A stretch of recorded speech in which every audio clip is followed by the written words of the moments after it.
Good morning, students. This is class 8 Social Studies, Part Civics, Chapter number 21, The Indian Constitution. And topic is Fundamental Rights. So, students, जैसे कि आप यहाँ पर आज आप fundamental rights को समझेंगे. So, students, we are already discussed three rights like right to equality, right to freedom, and rights against explanation. जैसे कि स्टूडेंट हमने प्रीवियस वीडियो में पढ़ा था राइट टू इक्वलिटी यानी समानता का अधिकार, राइट टू फ्रीडम यानी स्वतंत्रता का अधिकार, एंड राइट अगेंस्ट एक्सप्लेनेशन यानी शोषण के विरुद्ध अधिकार. आज का जो हम लोग का टॉपिक है जिसमें फंडामेंटल में समझेंगे right to freedom of religion, culture and educational rights, and right to constitutional remedies. Okay. So student, जैसे कि आपने प्रीवियस वीडियो में पढ़ा था फंडामेंटल के कुछ पार्ट को, आज आप इस वीडियो में फंडामेंटल के कुछ और पार्ट को भी पढ़ेंगे. जैसे कि फर्स्ट यहाँ पर है right to freedom of religion. You know student, we have already read that India is a secular country. कि आए कि हमारा देश क्या एक सेकुलर यानी धर्मनिरपेक्ष वाला देश है. There are many religion in India. Bharat के अंदर क्या बहुत सारे तरीके के लोग यानी बहुत धर्म के लोग रहते हैं. It is therefore necessary for have freedom of religion यानी क्या है सभी अपने धर्म को क्या करते हैं पालन करते हैं. Every citizen in India has the right to worship यानी क्या है कि इस भारत क्या एक सेकुलर देश है. वो किसी भी यानी कि हमारा जो भारत का संविधान है वो किसी पर्टिकुलर रिलीजन को नहीं मानता है. India is like a secular country. जैसे कि हमारा देश क्या एक धर्मनिरपेक्ष वाला. मैंने आपको बताया कि every citizen India has the right to worship यानी क्या है कि सबके पास क्या है अपनी पूजा करने का यानी कि सभी धर्मों के रिलीजन क्या होते हैं अलग होते हैं यानी उनके पूजा पाठ करने के तरीके क्या होते हैं अलग होते हैं. In the eyes of loss all religion all equal यानी कानून के समक्ष कोई भी धर्म ना ऊंचा है ना नीचा है, सब कानून की नज़र में क्या है बराबर है. And every one to us should respect other religion too यानी क्या कहता है भारत तो संविधान तो यही कहता है कि भारत क्या एक सेकुलर देश है बल्कि एक रिलीजन दूसरे रिलीजन का क्या करना चाहिए रिस्पेक्ट करना चाहिए. ओके. सो स्टूडेंट, जैसे कि यहाँ पर लिखा है कि every one is free to do whatever his in her religion tell this then to do यानी क्या कहते हैं भारत एक सेकुलर कंट्री जैसा मैंने आपको बताया कि ये कोई महत्व नहीं रखता है कि कौन किस धर्म का है. आपने देखा होगा कि मुस्लिम fast during the Ramzan.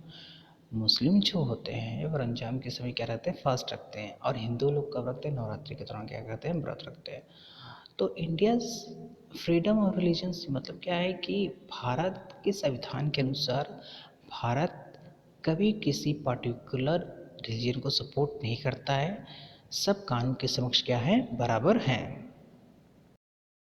And second cultural and educational rights यानी संस्कृत और शिक्षा का अधिकार. You know student, India is the land of many languages and cultures. आपने देखा होगा कि भारत में बहुत तरीके की भाषाओं का यूज़ किया जाता है और यहाँ की संस्कृत क्या है काफ़ी अलग है और देशों से. The constitutions make special provisions for the protection the right of minorities.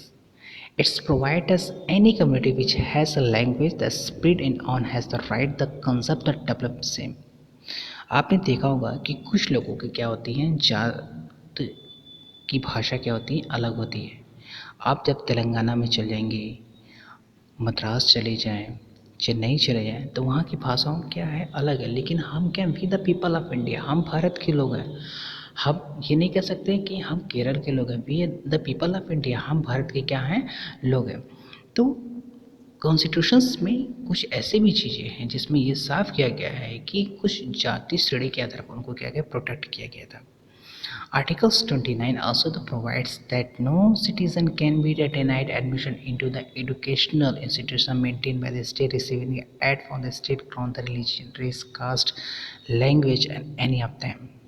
आपने देखा होगा कि कुछ लोगों को किसी में छोड़ दी जाती है, जिसे हम लोग रिजर्वेशंस बोल सकते हैं। आपने देखा होगा कि समाज में बहुत श्रेणियाँ होती हैं, उस श्रेणियों को क्या किया है, कैटेगरी में बांटा गया है। जो निम्न तबके के लोग हैं उनको प्रोग्रेस करने के लिए, यानी उनको इनकी कास्ट को इंक्रीज़ करने के लिए, बराबर मिलाने के लिए सरकार ने क्या किए, इन छोटी निम्न तबके लोगों को क्या किया, रिजर्वेशन दिए। और ये रिजर्वेशन एजुकेशन सेक्टर्स या अदर सेक्टर में भी होते हैं। सो स्टूडेंट, इससे आप ऐसे भी समझ सकते हैं, the main aim of this law is to protect and minorities.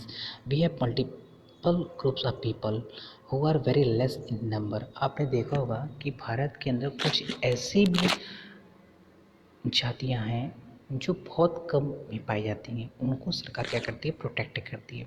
They mostly live in remote areas have been the dominated by the old financial societies.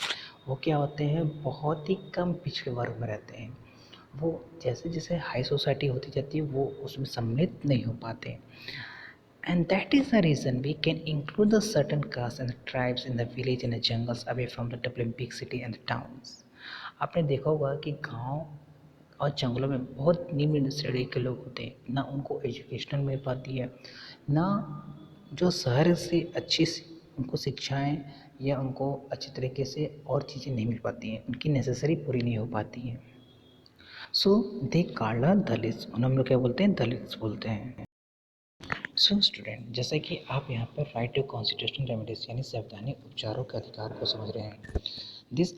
This allows the article 32 citizen move the court and they feel that any the fundamental have been the violent the state citizen any other authority for the justice। So student, जैसा कि यहाँ पर लिखा है, the right is very important for the legal development for the citizen of the country. जैसे कि आप यहाँ पर पढ़ रहे हैं राइट टू कॉन्स्टिट्यूशनल रेमेडीज, इसका मतलब होता है संवैधानिक उपचारों का अधिकार। ये हमारे संविधान के द्वारा दी गई है, इसे आर्टिकल 32 में सम्मिलित किया गया है। ये राइट जनता के लिए काफ़ी महत्वपूर्ण मानी जाती है। All citizen have equal right to appeal the court. अब क्या होता है कि अगर किसी के लोगों का मौलिक अधिकार का हनन हो रहा है तो वो अपना अधिकार हाई कोर्ट में जाकर के अपील कर सकता है। सो स्टूडेंट, इसको आप ऐसे भी समझ सकते हैं कि संवैधानिक उपचारों का अधिकार स्वयं में कोई अधिकार ना होकर के अन्य मौलिक अधिकारों का रक्षोपाय है। इसके अंतर्गत व्यक्ति मौलिक अधिकारों का हनन की अवस्था में, जैसे कि मैंने आपको बताया कि हनन की अवस्था में न्यायालय की शरण ले सकता है। हमारे भारतीय संविधान के द्वारा सर्वोच्च न्यायालय और उच्च न्यायालय के अधिकारों की रक्षा करने के लिए लेख, निर्देश तथा आदेश भी जारी करने का अधिकार है। सो स्टूडेंट, आपने यहाँ पर फंडामेंटल राइट्स को समझा, एंड नेक्स्ट वीडियो में आप समझेंगे fundamental duties. Okay, thank you.